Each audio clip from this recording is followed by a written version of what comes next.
Beyond the newsroom, where untold story is revealed. Ku BTN Media Beyond the newsroom gwe mukutu kwoli gw'omulungi agenda maaso n'okubanga ongoberera newankubadde video eno tugikoze mukadde nga kano munzikirize yate nsobola okubawa ku biki ebigenze maaso n'okubeera nga bitambula mu ggwanga lyattu Uganda. His Excellency Kyagulanyi Ssentamu eruka era olunaku olwaleero agenze maaso n'okubanga akola campaign olunaku olubadde olwokusatu bukyanga Ebuvanjuba nebugwanjuba ewaka wasigala we wasinga. Beyond the newsroom gwe mukutu ogukuleetera ekyo ekisinga katiranga naffe ng'oyita ku noti 771 44 58 ne noti 744 26 45 na bino bikulu tetulanga bafere tetulanga basawo ba kinnansi n'abagwa mu koowe eryo mwebale kutuwagira. Thank you. bukyanga zigulwawo ku lunaku olw'ebbalaza Busoga region emwaniriza nnyo nnyini ddala bakoze ebyafaayo ne omukyala wa His Excellency Kyagulanyi Ssentamu First Lady Barbie Kyagulanyi Ssentamu. Kakati nno njagala okutegeeza ebigambo bino wammanga nti we butuukidde wano nga ye Medadi Ssegona akyagendera ddala maaso n'okubanga akola oba oliawo ebiteewuunyisa kubanga bangi kuffe tubadde twabisuubidde edda. Ono nno agenze maaso n'okulangirira nti ajja ku independent era aliko banokoddeyo nti bano bagenda otambula nabo mu kalulu kano. Wabula nno mulimu ebyewuunyisa bingi. Nze Deni tuli ku BTN Media Beyond the newsroom omukutu semakutu ogukutuusaako ensonga zisemasonga n'obuwombeefu obw'ekika ekya waggulu. Wano wenyini wensinzirira okusaba video ojimpere like bw'ogiwa like ejja kudduka emisinde mingi etuuke ku buli ssekinnuma asobola okuba nga agifuna. Mu ngeri y'emu njagala okubeera nga nkusaba gwe omulungi angoberera era andaba nti twegatteko mu butongole ng'osubscribinga. Nyigawo mu kigambo subscribe bw'omala okone mu kadduka gye personalize okateekemu all tufune notification ku mboozi zonna ennyuvu zetukuteerayo ku BTN Media Beyond the newsroom. Awo wenyini njagala onzikirize tusooke tutandikire wano ate tulabe ku bibadde eruuyi eno tweyongereyo. Bw'ati Barbie bw'ayogedde Barbara Itongo. Mulonda afuuke president mpone okukola emirimu obwomu. Nkoyo okujjanga n'enzimba toilet mu masomero gammwe. Nkoyo okujjanga n'enjigiriza abaana bamwe okukola paadi. Nkoyo okujjanga n'enjigiriza abazadde okuuma abaana ne batabafumbizanga bukyali. Era njagala tulonde NUP President Kyagulanyi ne gavumenti ye batutaase egy'emirimu bagikola. Abantu b'e Busoga olwaleero obudde butono naye nja kudda era nga bwe nkomangawo. Era njagala mmanye nti protest vote eno yakweyamba ne tuva mu bwavu, yakweyamba abaana baffe ne basobola okusoma, ate yakweyamba bawala baffe ne basobola okusoma ne babeera ab'amaanyi nga Maama Kadaaga. Nkoye okujja n'ensima n'enzimba toilets. Nkoye okujja okuyigiriza abaana okukola pads. Nkoye bino ne bino. Lwaki Barbie ayogera ebigambo bino? Jjukira nti Barbie ono Barbara Itongo nakutegeezako dda nti alina ekitongole kye ekiyamba ku baana ab'obuwala basingle mothers abavudde mu masomero nga tebannaba kwetuuka. Bano nno abayambako bawadde ebyalani n'abibawa n'abawa ebikozesebwa n'okukyalirako ku malwaliro ag'enjawulo n'abawa ebitanda n'ebintu ebirala ebiringa ebyo abaana kwe bazaalira n'abaana bibakozesa ne bamaama bibakozesa mu mbeera ey'ekizadde. Kyokka takomaawo agenda ne mu masomero n'asisinkana abaana abawala n'abawa emigaati gye bakozesa mu nsonga zaabwe ez'ekikyala. Kuno nno kwateeka n'okubayigiriza butya bw'osobola okukola emigaati gino eno ne gikuyambako mu nsonga z'ekikyala. Ono nno ekikwatagana n'obuyonjo ekitongole kye kwe kitambulira. Agamba nti nkoyo okukola kino tagamba nti akoyo obuvunaanyizibwa bw'alina obukola, wabula alaba ng'obusobozi bwe bw'alina nga Barbara Kyagulanyi mukyala Bobi Wine butini nnyo kuyaayaana ne gaapu eriwo mu Uganda eyokubeera nga bawa service bannansi nti singa obukulembeze bubabuze ezo zijja ba program za government okusomesa abantu buti abaana bayinza okukola emigaati egyo abaana ne batava mu masomero olw'okubanga yagenze mu nsonga banne ne balaba ku kale myufu ne bamusekerera n'aswalo ekyokuddayo oyo n'ataddayo oba omwana n'alemerera ogende w'essajja lisegduvu okubanga limuwa ensimbi olw'okuba munnange ekintu nga kino bwe kituukawo ng'ate talinaamu kasente ajja kubeera ati akafuna erisajja oluvaawo nga limukozesa nga lubuto ku myaka emito. Ebyo nno bye bimu ku ebyo byazaakola ebbanga lyonna abamu ku mmwe bye mudde temumanyi era nga mubitegedde kati. Oyo ne Barbara kaakati abagamba tulonde gavumenti ya NUP yegenda okututuusa ku lyengedde.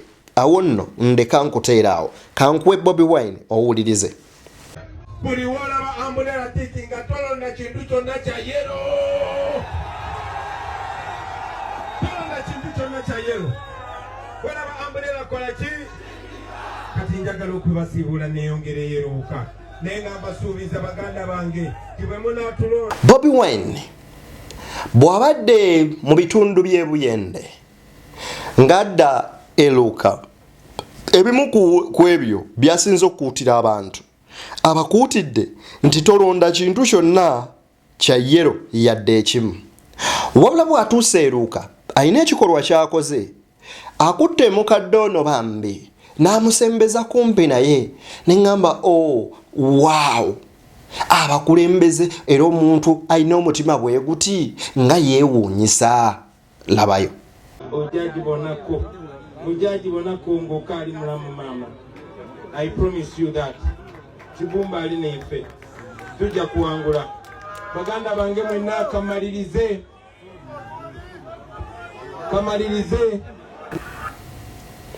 Bobi Wine omukadde ono azze n'atuuka ku kituutu waali n'amukwata n'amunyweza amagulu n'amugamba mwana wange embeera eno bweti ne bweti n'amugamba maama kakkana nkubuulira amazima era nkusuubiza maama ojjalaba ku Uganda empya Uganda yeeyagaza. Ebigambo bidde bingi Bobi Wine byayogedde abagambye tugenda kugoba amagye ku nnyanja muddemu mugabane mu nnyanja yammwe mugifunemu tugenda kubeera nga tukama bano ba investors abayeefula ba investor ate nga be bamamazeeko ensimbi abajja ne babagulako ebikajjo ku bbeeyi power ne babaguza sukaali ku buwanana bw'ensimbi. Agambye ebyo byonna temugenda kuddamu kubiraba kuba tugenda tereza economy nga n'abadde akufukamiza olw'emitwalo 5 ogiyina mu nsawo yo nga ggwe ojja batusobola kufukamira. Omanyi abasajja bagezigezi bagamba nti omuntu yekka gw'osobola okufuga ye mwavu. Omuntu omwavu aba ne bino wammanga aba n'omululu aba n'enjala ate abatakkuta. Kati buli lw'ofumba ojja muyita jjaalye buli lw'omuwa omutwala ajja mugamba genda okuba egundi nkuwadde ebiri ajja kikola. Naye omuntu alinamu akasente ke alina interests ze z'asobola okuprotectinga tasobola kuvaayo. That's why olabanga abasajja basobola okuleeta statement ne bagamba protected again. Kuuma ebyo by'okola ki? Sijja balabula kambaleke tugende wa medadi Ssegona n'omukutu gwabwe ogwa CBS ogwadde gumuweereza obulungi olunaku olwaleero. Bigambo bingi byogeddwa nesooka owulirize wano tugende maaso. Kakati basebo ne bannyabo Flavia ekyo kinfuula mubaka atamanyi byenteesa omanyi ngende n'oli atuga abalala nga nange antaddemu omukuwa nja kuwagira ono Governor, Lady Governor. Ate simanyiddwa mu kulya bigambo byange n'olwekyo sijja kuwaliriza muntu mulala kuwagira candidate gw'empage naye nze ono nja kugira ki nja kumuwa nga gwagenda okuwagira ku mubaka omukyalo wa Busiro.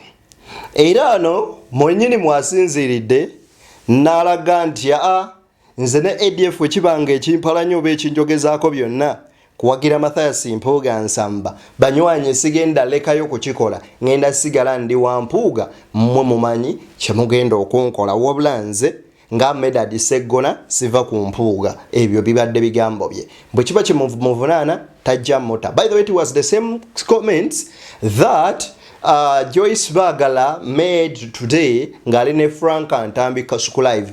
She said, bwe baba bannanga kubeera nga mpagira mpuuga, ekyo kirungi nnyo era sijja va mu masayansi mpuuga. Well and good.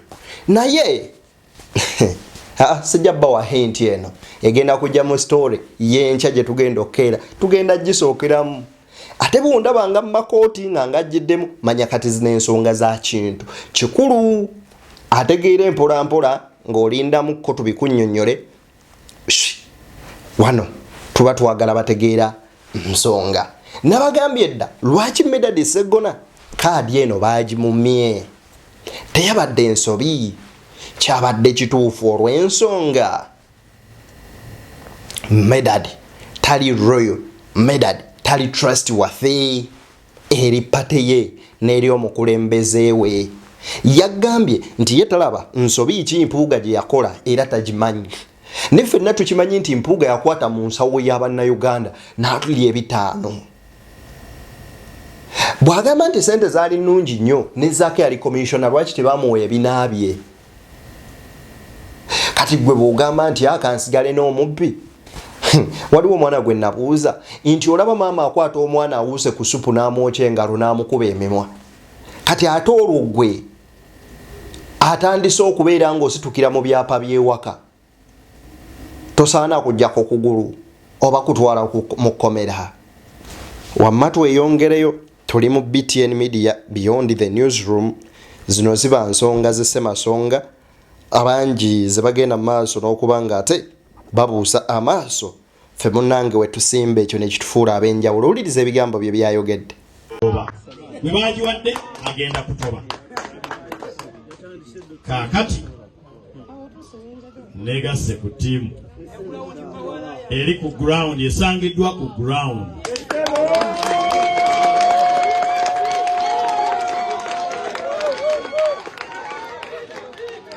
Ekiragiro kyammwe ekiŋŋamba nti tulumbe ground nkikkiriza.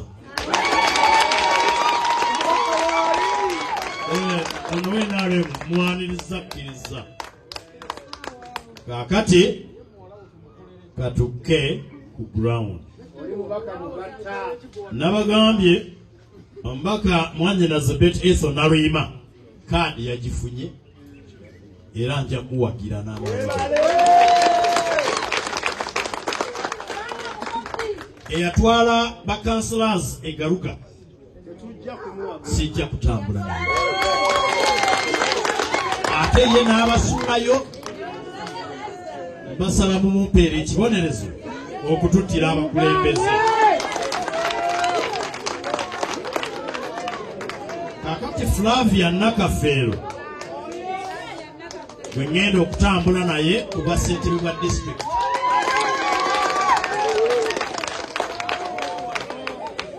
Nali neewaze okutambula ne bakanselors naddala ba independent naye munnange anajja ne umbrella ng'akutte ekiso okunfumita nja mukuba akalipo. Anajja na umbrella ng'ali ku mulamwa bw'obakkiriza ng'ogamba nti sinna nsonga kutuga gunda gundi bw'ate omusajja ataddemu omuguwa nti ate ngenda tugoye ate bino Medad Ssegona ekyamazima amatuufu. Be open, be frank to the people, tell them the factors to why you didn't get the card. So you have now said inti Mathias Mpuuga eyo video ngenda giba wanchi ali ku CBS olwaleero kambaweko hint agambye mbu Walukaga yamugamba president yangambye nzije nkwesimbeko era kadi nagifunye dda era ne bamaliriza ne bagimuwa. Why would Walukaga go to Ssegona amugambe nti you know what, the president told me to come and contest against you and I will get the card in all conditions with kati this kind of politics ayambuse waggulu. Naye njagala okujjukiza Medadi Ssegona, Abaganda balina engero ezigamba nti kasajja kampi okanyomera mitala wa mugga. Ate tulina enjogera bajogera batya mukufuru olugero olwo kisoko nti kufuru esiba olujja oluwanvu, something like that. Era njagala okutegeeza ono nti tubaddeko n'abasajja ab'amaanyi. NUP mu kujja kye mwayita wave, Jesse Muyingo teyamuleka waggulu, teyamulekaayo. Ameria teyamuleka waggulu. Dr. Hildaman najja oyagala tukakasa nti era bakyakaabira Ameria. Joyce baagala wammwe yagenda okumegga n'abakooba ng'amuvuganyizaako ekisanja emabega ng'amulemeredde. That is how powerful Robert Kyagulanyi is. And the public, the people are tired and are willing to stand beside whoever comes on a front line and says, I am leading you to the promised land. They won't accept you okubeera ngoba diverting to any other agenda because you have your personal interests. Tebagenda kukkiriza kubanga bo kye baagala gwe mulamu era we balabye ng'omulamu ogwo bakyusa ye Kyagulanyi Ssentamu. Video tugenda gikola olunaku olw'enkya. Eyo ye egenda bamulirira mbasaba mugirabe. Why NUP dropped Honorable Medadi Ssegona. Ivan Cheyune nadde mulaba ng'agamba Bobi Wine ekyenjawulo kyokka kyalina ku Dr. Kano Kiza Besigye kwe kubanga alabye abalya mu lulime ne mu luzise n'abasuula nga bukyali. But the bad thing that Dr. Kano Kiza Besigye did was to hesitate, okukubirira n'okubikkirira ng'alaba abantu abagenda mu gavumenti ne balya ne beyi. Mubijjukire embuzi muzijjukira nti gundi yayambadde Gomez n'agenda mu State House. Musajja bwe yababikkirira essaawa eno ali munda. Tukusomera abaali mu FDC nga baali Mpajiruwaga, abasajja nga Boboth, abasajja nga ba Thomas Tayebwa, bano ba Anita Among, ba Betty Kamya, IGG, bonna baali mu FDC. But they crossed to the other side. Why? Ya keeping on nti kamba bikirire ate munnange ne kizimbulukuka FDC omwana nagawesu neeyitawo. Right now, I think it is the right time to do a right decision. Kakati gwangoberera wuliriza wano. Okutawuni kanso tonnaba kunyweza n'ebimu okyabiyiga ate kati kikyennyabo kye bamwebaziza okumuwa kaadi ya Busiro East. Nga mugenda okukola ebintu bino musooke mubuuze bannannyini ggwanga lino, mubabuuze nti mu Busiro kiki kye beetaaga.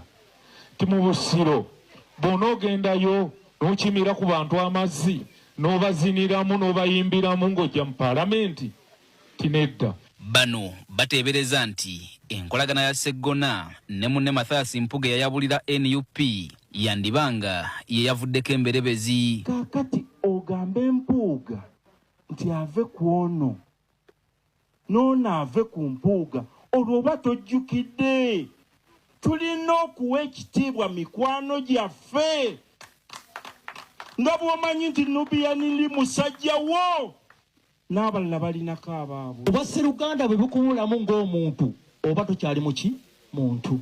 Tosobola kumma Ssegona kaadi nti kubanga awagira Mpuga muganda we. Awatali kweyawulamu ababadde mu lukiiko beeyamye okuwagira Ssegona singa amala ne yeesimbawo ku bwannamunigina ngeno bwe bataddeko n'okumutiisatiisa nti singa asuulawo ttawulo bakumukuba mu mbuga z'amateeka.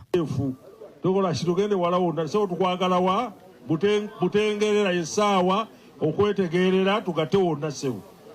Omukulu omu amuyita Balinda akumanyi bulungi nnyo akola mu State House yankubidde essimu nga akawulira amawulire nga sirana kumanya ki era nga nti mukamawo bamumye kaadi so nagato oba ku ballot paper kati kitegeeza struggle tugiddamu buki bupya buve byokuzanya njukuki mutegeeza abantu nti bw'ojjayo Ssegona mubaka ki asobola okukiikirira. Bw'atuuse okwogera, Ssegona asoose kutegeeza nti ekibiina tekirina nsonga ya Simba ku kyasinzidde kumumma bbendera ng'onaatuuse n'okusoma ebyo byazaakolera ekibiina omuli n'okuwolereza nga bannakibiina mu kkooti ez'enjawulo awatali kusasulwa wadde omunwe gw'ennusu. Okufuba kwange kubaddewo kubafulumya amakomera. Neenyumiriza nti mubo mulimu ne pulezidenti w'ekibiina kyange ekya National Unity Platform. Nayingira mu barakisi z'amagye 3 ku lulwe. Wadde ng'ekibiina kyataddewo akakiiko akawuliriza abalina okwemulugunya ku ngaba ya bbendera, Ssegona agamba eky'okugenda mu kakiiko kano kwandibadde kumala budde. Ekyo sijja kikola. Ngende ewa Dr. Kanaabi omutesitesi w'ekibiina gwe bajjako emirimu gye ne bagiwamba ne bagikola. Mugambe nti abakusinga amaanyi n'obuyinza banyimye kaadi mu butali bwenkanya nedda. Ono wano wasinzidde n'alangirira nti ebyokuwanjagira bbendera ya NUP abitadde nga kale wakujja ku bwannamunigina zidde okunywa. Emboozi eyo ayicredit TV. Abasajja bano ndowooza muwulidde ebigambo byabwe. Oli agambye nti gundi mu State House yankubidde essimu n'aŋŋamba mukamaawo omulabye kye bamukoze. Era nnumiddwa nnyo era n'aŋŋamba ajja kuwagira. Meaning that neeri mube muvuganya. Omusajja already abadde alinaye ababe. Kyagulanyi amaaso ageewala gaalaba. Nagamba, for real, I cannot trust you anymore. Enough is enough. Mbwobaako ne munno, nga nawe bw'olina Nubianili, yes, singa engeri gy'ayagala Nubianili singa ye Secretary General wa NUP. Ne yaleeta David Lewis Lubongo ya until now gwe mubuuza yamugjawa.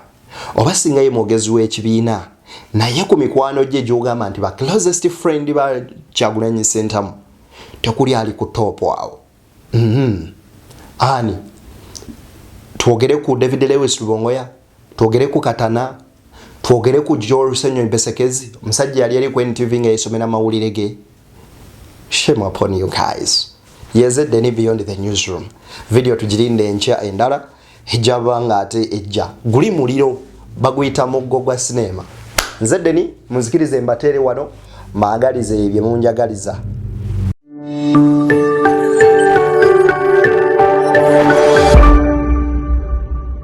Beyond the newsroom, where untold story is revealed.